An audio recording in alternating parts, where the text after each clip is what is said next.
Good morning class. So today we will discuss the chapter number 13, The Tempest.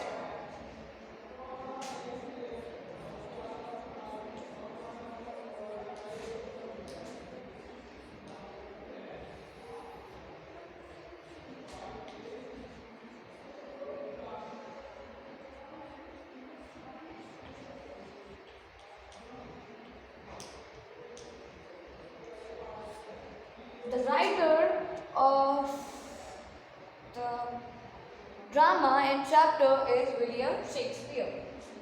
ध्यान दीजिए।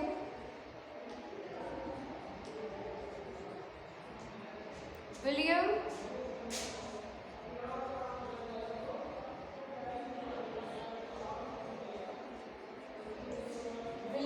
Shakespeare. आगे इसमें कुछ कैरेक्टर्स हैं। कैरेक्टर्स आपको नाम मैं बता देती हूँ। ये रिवीजन चल रहा है इस वजह से, तो यहाँ मैं पेज नंबर लिख दे रही हूँ, पेज नंबर 80। तो यहाँ पर कैरेक्टर्स आपके क्या क्या है, बेसिकली कैरेक्टर्स के बारे में पता होना चाहिए। अगर आप चैप्टर पढ़ रहे हो तो कौन कौन चैप्टर में है या क्या काम कौन कर रहा है, इस बारे में तो पता होना चाहिए। इस वजह से हम स्टार्टिंग करेंगे। One day Prospero, a magician, told his daughter Miranda the story of their past, a story he had often started narrating before but never completed. So कह सकते हैं अभी तक हमने दो इसमें पढ़ा चीज़ें। कैरेक्टर्स के नाम पढ़े हैं। Prospero, who is a magician,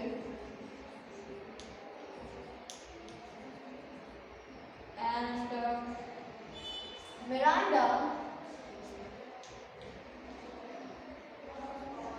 कौन है? Prospero's daughter,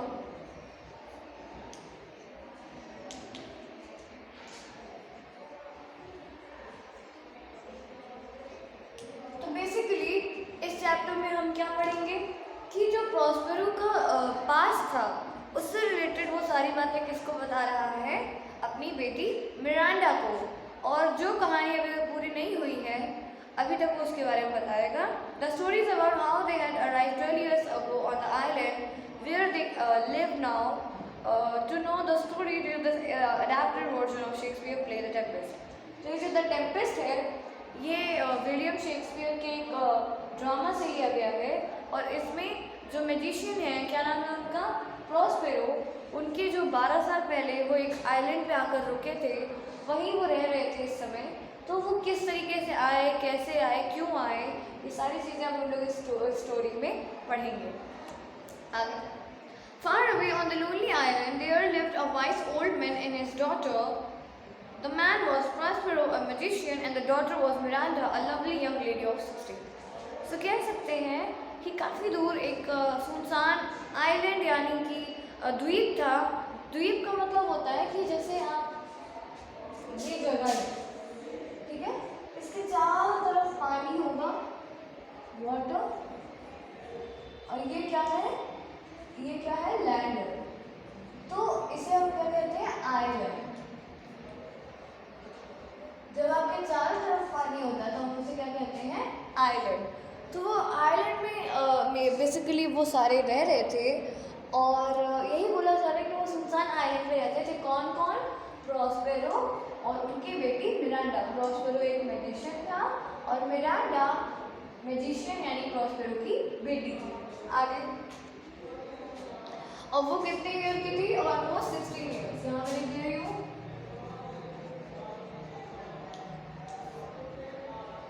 आगे Prospero knew so much of the art of magic that he was able to command the spirit of the island to obey him. मतलब Prospero को इतना अच्छे तरीके से इतना बड़ा मैजिशियन था वो, और इतने अच्छे तरीके से उसे कह सकते हैं कि मैजिक करना आता था कि वो जो भी कह सकते हैं कि आसपास में आइलैंड में जो सारी चीज़ें थी वो उन्हें कमांड दे के उनके स्पिरिट्स को के थ्रू काम करवा सकता था, और वो सारी चीज़ें उसको ओबे भी करती थी, यानी उसका कहना भी मानती थी। The chief of these gentle spirits was Ariel. तो मतलब ये जो स्पिरिट्स थी उनका एक जो चीफ था उसका क्या नाम था? एरियल, तो लिख देती हूँ चीफ ऑफ स्पिरिट्स। ठीक है, चीफ ऑफ स्पिरिट्स। आगे, a lovely little creature who has not only devoted to his master but also full of mischief।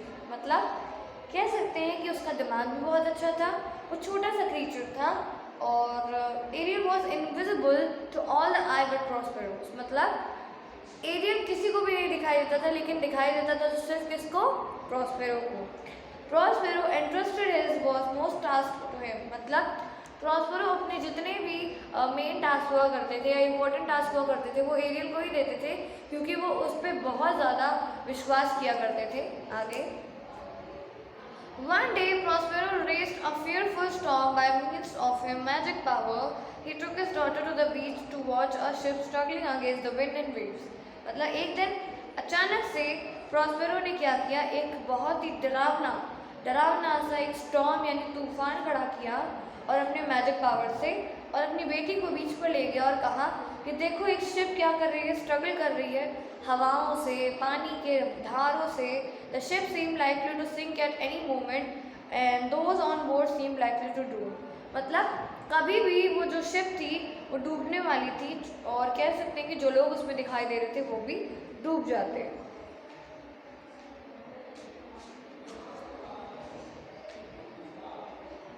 Hearing that those on the ship were human beings as she and her father were Miranda and filled with piety। कह सकते हैं कि जो लोग थे, क्या humans थे उस शिप पे, वो बहुत बुरे तरीके से रो रहे थे, चीख रहे थे। और मिरांडा और उसके फादर ने क्या हुआ, उसने बहुत दुख हुआ।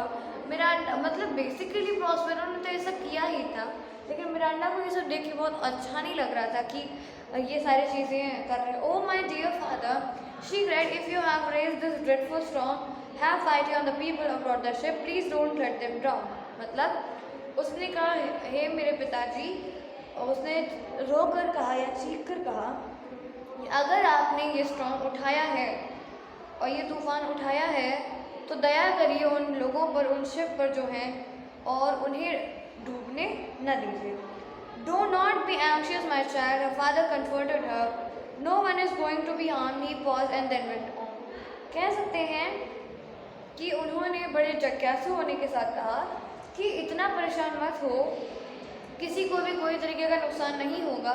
और इतना बोलने के बाद वो फिर बोले, Miranda, the time has come for me to tell you everything. मतलब वो समय आ गया है जब मुझे सब कुछ बता देना चाहिए। 12 years ago, I was the Duke of Milan। मतलब ड्यूक ऑफ मिलन, अब ये क्या थे? ड्यूक थे। और ड्यूक का क्या मतलब होता है?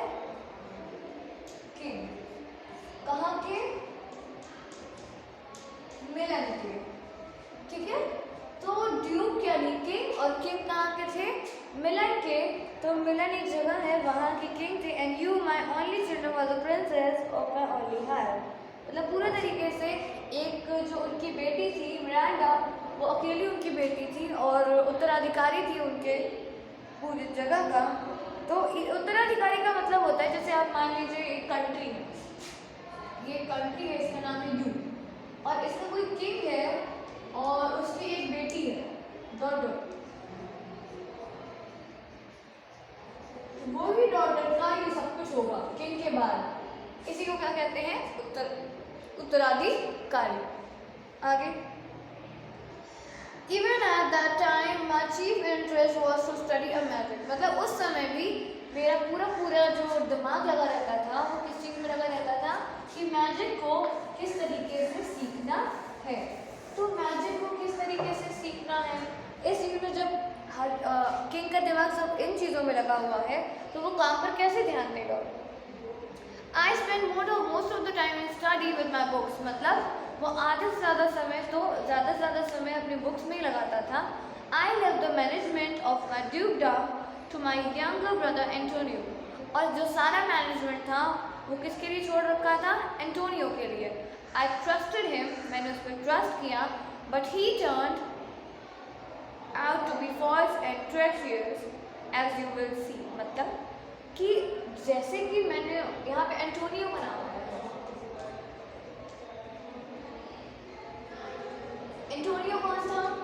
Antonio was brother of Duke या मैजिशियन के साथ। तो जो प्रॉस्पेरो था उसका भाई उसके साथ गलत किया। He plotted to rob my dukedom and he was able to do with the aids of king Naples. King Naples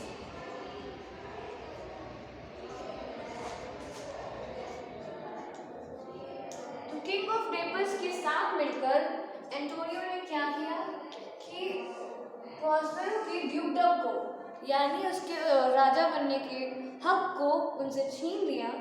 So we will discuss the next part in the next video. Thank you, class.